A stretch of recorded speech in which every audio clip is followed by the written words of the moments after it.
Hey everybody, welcome to another episode of Jimi Wolf Talks. I've got Jeff Dumbrack, as usual. And today we're doing a fun topic. We're going to pick our 5 favorite album covers, so artwork cover. And we're also going to pick our 5 least favorite album artwork covers. So this should be a lot of fun. I think the least favorite will be a little more fun, since it's usually kind of fun to talk shit about records. But yeah, let's start with you, Jeff. Let's maybe start at 5 and work your way down to your favorite. Understood, Jimmy. Okay.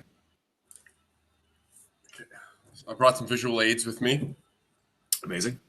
So I'm going to start this off by saying, obviously my favorite album covers are going to be linked in with my favorite albums, probably.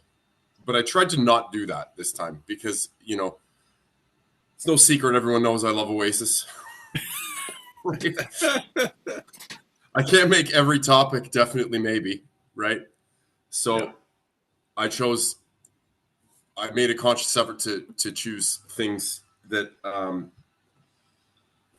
choose album covers of bands that aren't particularly my favorites, or try to steer clear from what we've talked about before. But there were a couple things that I couldn't help but bring into the picture.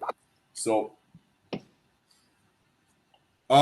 number 5, for no particular reason other than the fact that I just really remember it. Oh yeah, nice. Tears for Fears, The Hurting. Now, there's something that is very evocative about that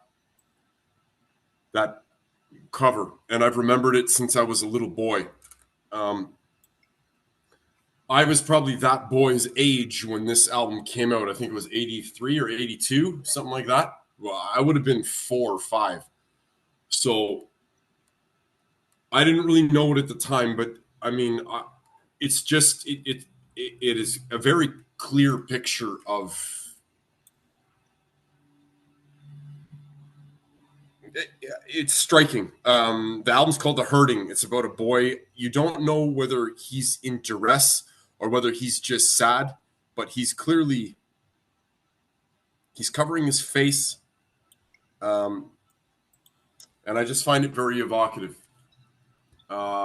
Maybe he's in deep concentration or contemplating something, but either way, it is very evocative, and I've remembered it my whole life, and I've always loved it.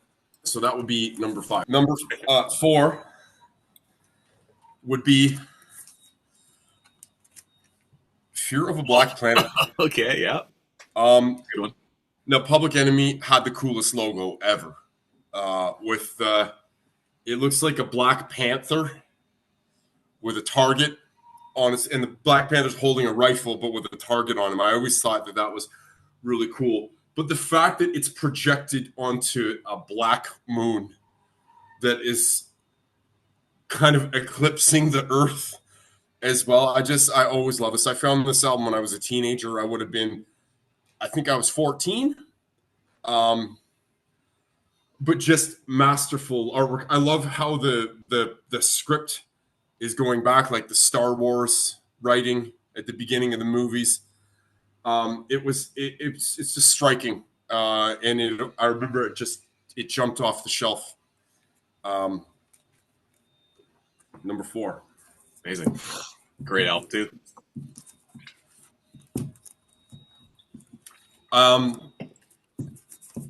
Now we've certainly talked about this one before, Jimmy, but I can't help but bring it up again, and this is the one that was hard. I didn't want to bring it up, but I kept going back to it over and over and over and over. 1984. Yeah. The child with the cigarette, with the angel boy. Kind of even looks like it could be the child that was in The Hurting, actually, with the blonde hair. But the child has a coy look on his face, yeah, he's not hurting there.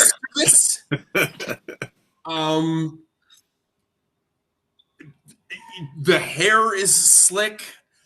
Yeah. There's just something. The child is absolutely adorable. Um, but then the smoking cigarettes too. Like there's, it has struck me ever since I was a boy and first saw it.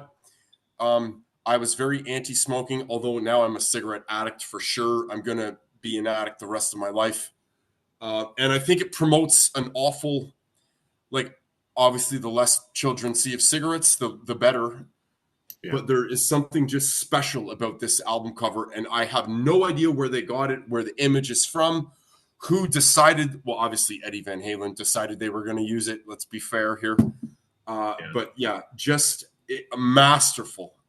So one of the greatest album covers of all time, 1984. It's also kind of like what does that picture have to do with 1984? It's a little confusing too.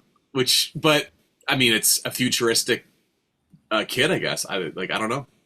It has absolutely nothing to do with 1984. I don't think it has anything to do with the album at all. I just think it's a cool image. It's an awesome. The fact that the hair is all coiffed, like some sort of kind of crooner rocker of the 50s. The fact that the kid has 2 packs of cigarettes too is kind of strange to me. One open and the spare one ready to go. Yeah. Anyway, very, very great. evocative to me. Awesome. Number 2. Oh yeah. Beasties. License to Ill. Nice. Again, very memorable to me. This album has come back to me over and over. It came out in '86. I was still a young boy then. And there was something that was it was too much for me at that age. Like I couldn't quite understand it. All the fight for your right to party, the messages. It was adult music, or more like, the brothers and sisters of the kids I went to school with liked this, and they were, it was music that was ahead of my time. Like I couldn't wrap my head around it, but the album really, the cover sums it up just perfectly with the butted out cigarette. I also like the continuity from the front cover to the back cover. I think it looks really cool. And again, just something that's very different. And again, just extremely iconic. Like it's even been, Eminem did like a version of it or something kind of recently. I would think everyone the world over knows this album cover. So it doesn't hurt that any of the covers I've chosen are all from great albums as well. But now number 1, here's the big one. I'm going to say this is probably the greatest album cover ever made, and probably the most iconic one too. Ooh, okay, yeah. There we go, Rio. Nice. I have loved this since I was a child. This woman, this 1980s goddess, I'm in love with her right now. This is my ideal woman. I want to marry this woman right now, but as she looked right there, right here. Yep. She's stunningly beautiful. And that's to me what the album sums up to. Like she's striking. And the artist captured that. Now I read up a little bit on this album cover. Duran Duran had the cover, had the name Rio. They knew that that's what they wanted to call their album. They called this guy to do a painting for them. They commissioned some kind of work from him, and he said, "Well, I knew I had to do something. I wanted to do something special for them, so I painted 2 things. He painted this, and he painted another picture which was similar. It had a girl. Maybe she was slightly oriental looking, ever so slightly, with a big flower in her hair, and it was used for the cover of My Own Way, the Japanese release. But funny enough, so all the band walked in when he did his pitch to the band about, okay, these are the 2 things I did. Every one of them picked this without hesitation. Like they're like, boom, this is it. No need to even look any further. And they knew that the continuity with this image, like with their merchandising for the tour and the singles, and it would all tie in together, which is what makes, I think, for good continuity, basically, over the course of a tour. That other one, though, that they used on that other single, they didn't pay for it. They used it by accident, and then afterwards, it was the Japanese wing of their record label used it. They had to buy it at that point because they used it without the authority of, or the band didn't give their authority to use it. But so anyway, they bought it anyway. But anyway, this is striking. This picture was made from the picture of a real model at the time in French Vogue. But she also just looks so 1980s from the cherry ice cream smile, the pencil thin eyelashes, the hair, the big coif up top, but shortcut. Just the big long slanty earrings, and I like how the cover just bleeds into the back as well, really nicely. So, as far as the album covers go, I don't think it gets any better than that. That's my absolute favorite of all time, and from an absolutely fantastic album. What say you, Jimmy? All right, some great picks. Thank you, sir. A lot of thought went into these 5. Okay, yeah. Okay, so my number 5 is Black Sabbath's debut record. Kind of hard to see it there. It freaked me out as a kid. It's pretty scary looking, very eerie. Yeah, just kind of has an evil vibe to it. As the back. It looks very Blair Witch. It does. Yeah. Probably the first heavy metal record. So it's very important. Yeah, it was, so I have it here. It was basically taken, it's a place called Maple Durham Watermill, which is next to the Thames. And, yeah, it's a beautiful spot, but I think they kind of messed with the colors a little bit and did some kind of alterations with the photograph, which makes it look a little creepy. They made the model's skin kind of greenish, so she looks witchy, you know. But yeah, makes sense for a band called Black Sabbath, right? So that's my number 5. Number 4, I had to pick a Yes record. It was either Tales of Topographic Oceans or Relayer, so I picked Relayer. Kind of has a mythical Lord of the Rings vibe to it. Looks like kind of a wild kind of ice castle, and it kind of stretches out. It's got a snake on there. It's got some knights on their stallions there riding. It's really cool album cover.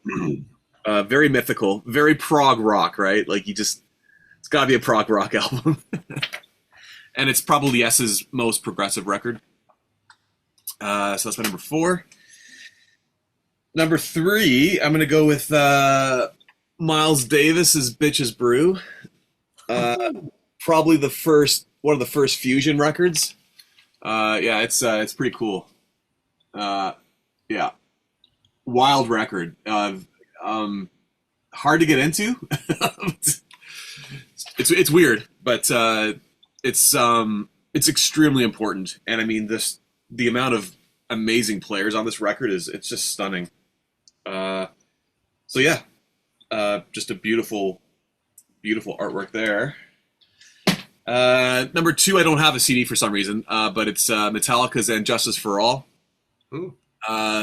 It's got Lady Justice kind of being pulled apart. It's my first tattoo that I got right there. So yeah, big important record for me. I love the grays. Kind of has a similar gray to the Yes album. Kind of has this sort of this really kind of bleak feeling to it. And yeah, my favorite. You've already said it, but I got to go with Van Halen, 1984. I was going to tie it with Black Sabbath's Heaven and Hell because Heaven and Hell has Smoking Angels as well. But yeah, this is just more iconic to me. This is just yeah, just it was in everyone's record collection. Like whenever you saw it, it just looked really cool.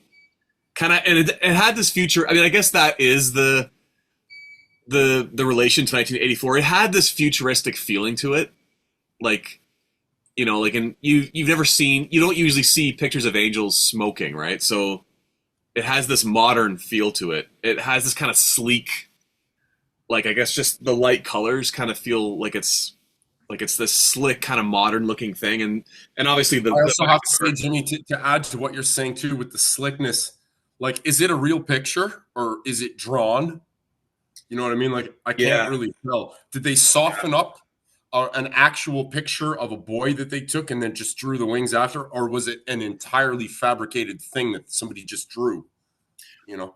Yeah, I think it's a real photograph that's kind of like painted over. I think that would make sense. But yeah, you can't tell, which is kind of cool for sure. Cool. All right. So do you want to do our least favorite now? Yes. Jimmy, least favorites. Okay. Okay, these aren't going to be in any particular order because there's not anything that I just can't stand. Okay. Yeah, no, for sure. Oh, okay. Yeah. I just think it's stupid. I've always hated it. For a great record, it's got an awful cover. Mm-hmm. Stevie looks very dramatic, and Mick Fleetwood looks very pompous. Like what's with the ottoman right there, really? And the he's almost pointing his nose upwards. Like, I just think it's ridiculous. It's too. I've just. What's with Mick Fleetwood's balls hanging out there too? You want to see that up close? Look at that. Check that out. Just. Yeah, it's a little weird. I always thought the balls thing was weird. It's pretentious, is what it is. Yeah. And for, there must have been a lot of lines of cocaine done when they were okaying this album cover. So anyway, which is pretty much in accordance with how Fleetwood Mac were living it in those times. Yeah. Oh yeah. Number 4 would be Number 4 by Foreigner. And this is the only one I have, but we could throw every Foreigner album cover in there because they all suck. They have terrible album covers. Yeah, terrible. They're the least photogenic rock stars out there. They're just like, for such big sellers, you know what I mean? Like, why did they have to make such shitty this? And believe it or not, this is the best out of all of them, which it's just basic, and the logo looks stupid. Just I've always thought that this was half-assed. That's how I'm gonna say it best. Just half-assed. They could have spent a little more time coming up with something a bit better than that. Yeah. Okay, my next one is I don't have it out right now because it's stuck in my quality crate full of records that are very precious to me, but would be Depeche Mode's Songs of Faith and Devotion. Okay. Yeah. Now, Depeche Mode have gone on. They have great artwork, and then they have awful artwork, and that was one that was just awful. And funny enough, they worked with the same guy since Black Celebration, Anton Corbijn, who's usually great with their art direction. Like Violator, very iconic, very. And you know what? That would have made my list too, except for the fact that I tried to not talk about bands that I love. With just the single rose and then Violator underneath, like, very iconic. But like Faith and Devotion has all their faces, and it's kind of like purple. The script is awful. And you know what? Like, for their tour, there was like these chicks would walk around with big masks, and it was just really arty and stupid. And I didn't understand it. It didn't make sense to me, and it doesn't look good. For such a great album, it's awful artwork. it was a huge. It didn't make any difference. I mean, massive success for them. Um, yeah. So that would be. That's how I feel about songs of faith and devotion for Depeche Mode. My next series of albums. It's not just going to be one. It's going to be from an entire record label. It's any record that came out of the No Limit Records camp, which was the hip hop label from the. I'm going to say they started around probably '94 with Master P. Now these records are very distinct. I don't own any because they suck, all of them. I personally really dislike the music, but the artwork was very specific. It all looked like there was pictures, but then they would draw in like diamonds and like a cash and stuff like that. And it was awful. It was cheap. It was just very crass and terrible and shitty looking. And I've always hated it. I thought it was awful back then. I think it's awful right now. And the fact is, people are copying it because in a kind of homage to those guys. And for the life of me, I can't understand it because it is so awful to me that it just looks cheap and shitty. There you go. And I'm going to save another one for my last one would be Balance by Van Halen. And I'll tell you why. I don't particularly think it's shitty or terrible or low brow or, pretentious or pompous. But the two child ripped apart and like, it's creepy looking to me. And I've avoided it, to be honest. I don't really know any of the good songs that are on Balance. I don't want to own it. I don't want it in my collection. Yeah. I've avoided it my whole life because I find it off-putting, quite frankly. I don't know why. Jimmy, there's something I don't like about it.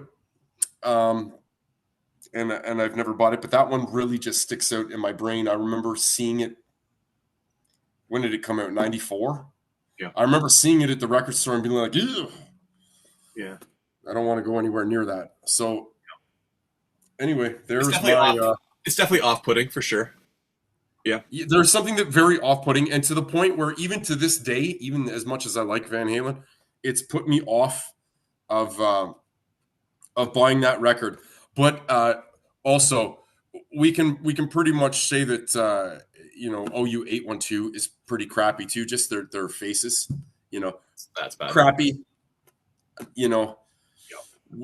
Sam. I don't know. The art department in Van Halen was off during the Sammy Hagar era, I guess. I mean, is there really a great Van Halen album besides 1984? I mean, I guess the debut looks debut 100%. And you know what? I like the Van Halen 2, just the VH. Yeah, I agree. It's the cool logo. It's clean. Really cool.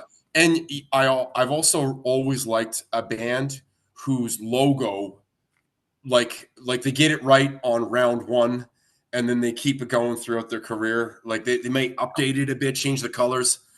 Yeah. But that being said, too, Van Halen also did that with the original the VH like this, and then the VH with the kind of the world around it, like the swirl. Yeah. So, I mean, I got to give it up to them for the logo, but the actual execution of some of their album artwork, I thought was lackluster and not befitting of a band of their stature. They could have, like it's almost like the art was an oversight, or like someone's like, oh fuck, we just got to release this, let's get it out. Hey, you guys, let's take some pictures quick. Yeah. And for Balance, I don't know how they got that picture, but it's it involved some type of I don't know, computer animation or whatever. But anyway, I just don't like it. I things to do with body morphing and stuff like that, I find off-putting, and I just rubs me the wrong way. What say you, Jimmy? All right. my first choice, probably one of the greatest albums of all time. But the album cover's goofy. I'm gonna go with Pet Sounds by the Beach Boys. They're just kind of petting animals at the zoo. I mean, it's charming, I guess, but I don't know. The colors No, are. Jimmy, you're right. It's stupid. You're right, Jim. It's Come on, bring it.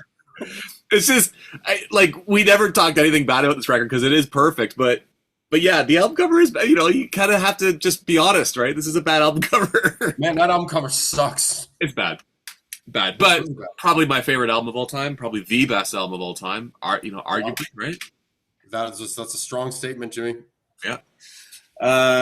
Okay, so the rest of them I don't have on me. I have the CD. I couldn't find it. I'm gonna go Bon Jovi, "Slippery When Wet."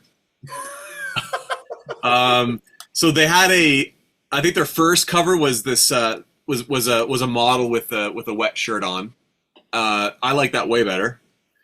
But they scrapped that and they just went for this kind of weird, kind of blackish gray.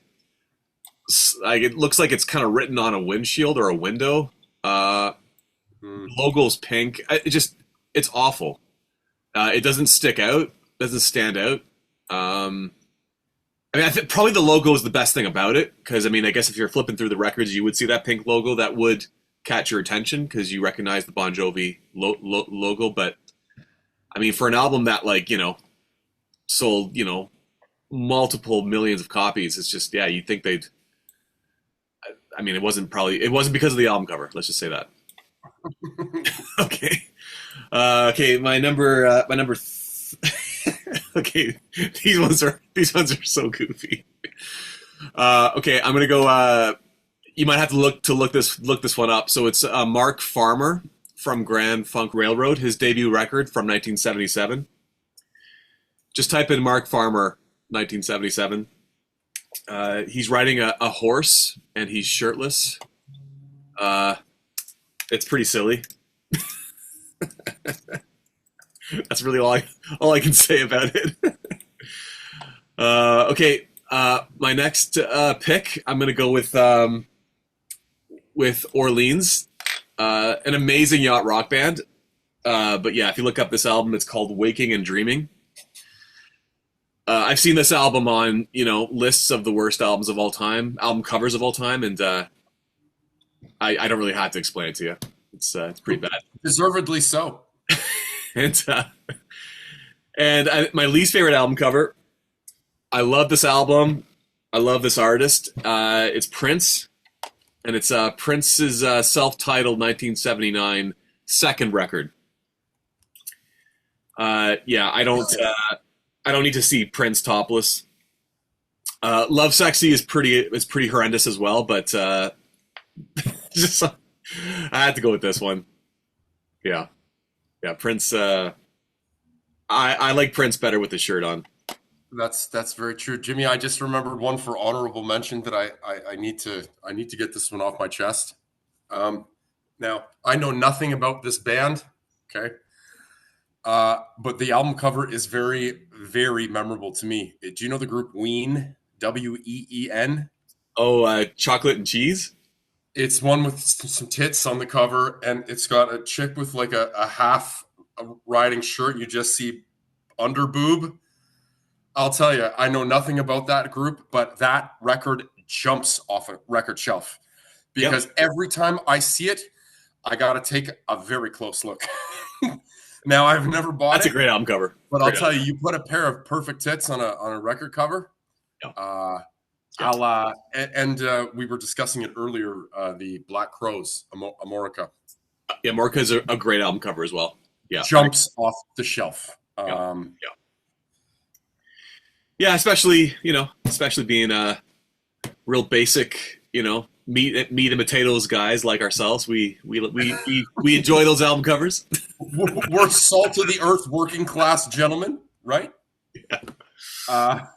Not adverse to a small amount of tasteful smut, right? Oh man. What would you rather see, tits or this, or the number 4, right? Like, yeah. No. Everybody loves underboob. In fact, what I personally imagine is that if you were to stack this on top of the Ween cover, it would be like the perfect woman right there. This woman's face with, man, would I ever love to meet this lady. Also very interesting with that thing too. The band they when they commissioned it, the real painting sat in the office of the. They had this place where they would rehearse. It was like a club, and they would rehearse there too. It was in the office there, but then the band stole it back, and they took turns keeping it in their apartment or their homes or wherever, and that was the last. Like that was in those days, in the early Duran Duran days, they would each. Oh, now it's my turn to have the real cover in my place. But anyway, so it's obviously something that they've loved as well. Yeah, it's kind of like it was tough for me because with an album like Amorica, I actually had that on my list because it sticks out, right? It was the cover of a Hustler magazine in the '70s, and it just it makes you look, right. And same with the Ween album, right? They catch your attention, or even the Van Halen album cover, like Dive or Down. Like you might say, oh, it's not very creative, but it sticks out, right? Like those colors really stick out. So I think a really good album cover can be simple and doesn't have to be this elaborate. Like I mean, like most of my picks were pretty elaborate, like kind of beautiful looking paintings, but I think just album covers that stick out, or that have a deep meaning to them, like the Tears for Fears album that you showed, right? Like that was, I don't think that would be considered a great album cover if you looked at it at the record store, because you can't really see the kid on the bottom. But when you see the whole thing, it has a really deep meaning to it.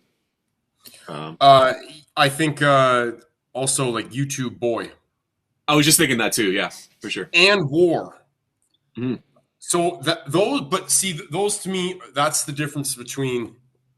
Those are simple album covers, but very evocative. They bring something out in you. Whereas Diver Down, it's striking with the colors, but it's fleeting. Like, yeah, no, for sure. You know what I mean? It's not long lasting, or how can I say? To me, Diver Down seems like a marketing move. Like the people at the label were like, "Hey, we got this idea. Let's just make it red and black," and yeah. And like Eddie's like, "Yeah, whatever. It's a covers album. I don't even like it." Yeah. Whereas, yeah, it doesn't sound like there was a lot of time put into it. But I mean, boy, there certainly was a lot of time. I would imagine. To me, like that as soon as you saw that image, it would be like, that's it right there. Yeah. And maybe I'm a little simplistic with it because, again, I'm not in a band and I've never chosen an album cover. But all of the things that I chose, I think it's undeniable what great images they are. So yeah, it's cool when an image hits you emotionally really quickly, right? Like if it's a metal record and it's like a monster, like an Iron Maiden album, it's like, oh, cool, or it's like, actually, Jimmy, I'm glad you mentioned that too, because that would be another thing I would put on my list of off-putting. Oh, I swear, as a child, Jim, fucking that monster scared me, and I've never liked Iron Maiden since. Really? Ever. Okay. I don't ever want to listen to their music, just because of those. There was one of my, when I was in grade 2 or grade 3, an older brother, one of the kids in my class, had big Iron Maiden fan and had like posters and records and had a big poster up in his room. And I remember it scared me. I didn't like it. It was like a mummy. The thing is evil looking. It's scary. And I would have been maybe 6 or when I first saw that. And, I guess as a child, I was a pretty big pussy, but those images were scary to me as a child and I didn't like them. But that being said, I do like the uniformity of Megadeth. Like that's his guy. Yeah. Or sorry, in Iron Maiden and Megadeth as well. They have a version of like that Eddie guy, but it runs through all of their albums, which I like. there's a continuity, and because you like that band, you like that image, and you like that style of art, and it's there's a uniformity there, which I can appreciate. I don't like it at all though, but even from the first picture of Eddie to like Eddie as a Sphinx. Oh yeah. The art guys, they do it pretty good for Iron Maiden. I got to give it up to them. Yeah. But for me personally, I do not like it at all. But I can appreciate it now as an adult, as a grown man, as a 40-something-year-old man, not a 6-year-old. So now, is there a band that you can say that like all of their album covers are terrible? Is there one band that you can find or name? You're putting me on the spot, Jim. I mean, Foreigner would be. So that being said, though, too, I have a band in my head too. Yeah, I have a Foreigner record that it's actually just a record, and I think it was like a greatest hits, but it's actually a jukebox, and it's got all the names. So it looks like a jukebox, and it's got all the names of the songs in it. But then when you pull out the record in its sleeve, the spots are now blank. So it's got like a cutout in the sleeve, which I thought was kind of cool. But again, it's an old, ancient, 1952 type style jukebox, not the slick ones from the 80s that I remember and like better. Okay. Yeah, I mean, Foreigner definitely. Oh, Jethro Tull, awful fucking album covers. There's one that I think is from Oliver Twist. I've always thought it's awful. I'll tell you, Jimmy, I see it in the record stores all the time. I don't know. People love Jethro Tull, I guess, but that album cover is fucking awful. It is awful. I can't say anything more about it except I fucking hate it. Is it Aqualung? I wouldn't even, Jimmy. As soon as I see it, I just pass it up. I couldn't even tell you what the name of the album is because I hate it that much. I won't even give it the time to look at it. Yeah. It looks like it's got a picture of Fagin from Oliver Twist. Okay. And it's like the homeless man. Yes. Yeah. Fair enough. So you got one honorable mention of awful album covers, Jimmy. Oh, great. A 4-year-old drew the Dirt Man here, clutching the pocket watch with the look of agony on his face. It's so pretentious and dramatic and stupid. Yeah, some of those late '90s computer graphic covers are pretty horrendous. Yeah, that has not aged well at all. It very much looks like a product of 1999. And it but My Own Prison was really good with the man crouched down like that with shirtless, but again, evocative. Yeah. This awful. They tried to do something equally dramatic, but just God damn, let's get a closer look at how fucking awful this is. Look at it. Ugh. Yeah, that's bad. That's bad. It is so bad. I've got a few off the top of my head. Third Eye Blind's first album. See, Jimmy, I've always liked that one, but I can see how some people would. Yeah. Soundgarden, Super Unknown. Again, I would respectfully disagree with you, Jimmy. I love that one. It looks kind of demonic, but I always loved that one personally. Okay. Here's one for you. Thriller. Good or bad? I can't tell. To be honest, just the cover of him laying down like that is a little shitty. I like the inside cover better, where he's got the little white tiger. Okay. Yeah. I mean, I'm a cat guy, right? So I've always been partial to that myself. I would say Thriller good, bad. Oh yeah, fair enough. Yeah, that's when Michael Jackson looked like a Latina woman on Bad. Are we talking Michael Jackson or El DeBarge here? Yeah. I was also thinking too, album covers that show the complete band when it's when it's the double fold, but it only shows half the band with the one fold. Like I find that frustrating. Like a lot of the Cheap Trick albums come to mind where they only have the good looking guys on the cover, and then the two not so good looking guys on the back. Or how about is it Born to Run? Bruce Springsteen. Oh where it's got the yeah, boss same on the thing, cover same and thing. Yeah, Clarence Clemens on the back. that one's a little better because Bruce does look pretty iconic on the front. Or the Rolling Stones Black and Blue, where you just see Mick and Keith, but then I don't know. Or Mick and Ron Wood. I forget who else was on there, but Awful album covers, Jimmy. The Stones, the one with "Start Me Up" when they're all in the pastel suits. Oh, that's dirty work. Yeah, that's pretty bad too. Yeah. Fucking terrible. Well, yeah. My God, who dressed them all in pastels? You kidding me? That didn't even look good in 1981. Yeah, I was thinking about Duran. You know. Yeah, I was almost thinking of putting Sticky Fingers on my list of good albums. It's the Andy Warhol Jeans. Yes, very, very iconic. And on the actual album cover, the jeans had a zipper that you could zip down, and then the inner sleeve was a man in his underpants. Cool. Pretty awesome, yeah. And then there was a jar, like an open jar of fingers sticking out of this tin. So it's like a tin that's opened, and there's some sticky fingers with juice on them. Clever, right? Sticky fingers. Yeah. But yeah, I mean, there's just that's one of those iconic ones. It's like the Velvet Underground with the banana, you know? Yeah. That's just iconic. I mean, it's... Or Abbey Road. Yeah, I was thinking... So for Beatles, I was thinking Abbey Road or Sgt. Pepper. I thought was pretty iconic, too. Yeah.